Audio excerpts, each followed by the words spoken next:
señora, no me venga a confundir que no soy tu animalito. No, no, que yo no soy tu cabrito, tampoco soy tu animalito. No, no, que yo no soy tu cabrito, tampoco soy tu animalito. Me cuentan las vecinas que te vieron llegar como a las 6 de la mañana en una hermosa camioneta. Hermosa camioneta como la que tiene Hamilton Rodríguez, que canta con el Chamo Valencia. No, no, que yo no soy tu cabrito, tampoco soy tu animalito. No, no, que yo no soy tu cabrito, tampoco soy tu animalito.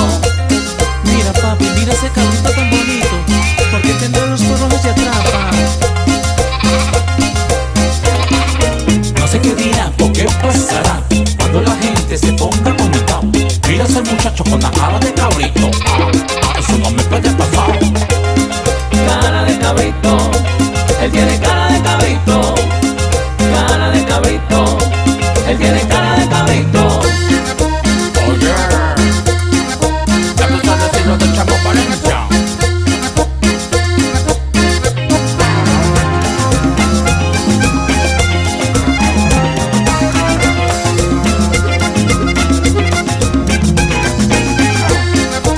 Y para mi gente de mi valle, Auto Nariño, al estilo del Chamo Valencia.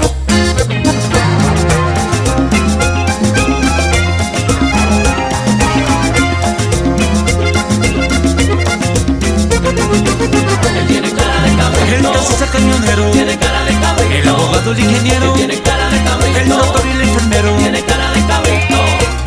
Yo no quiero ser cabrito, no señora, yo no quiero que la gente a mí me critique. El cabrito es muy bonito, pero no quiero lucir como ese hermoso y lindo animalito.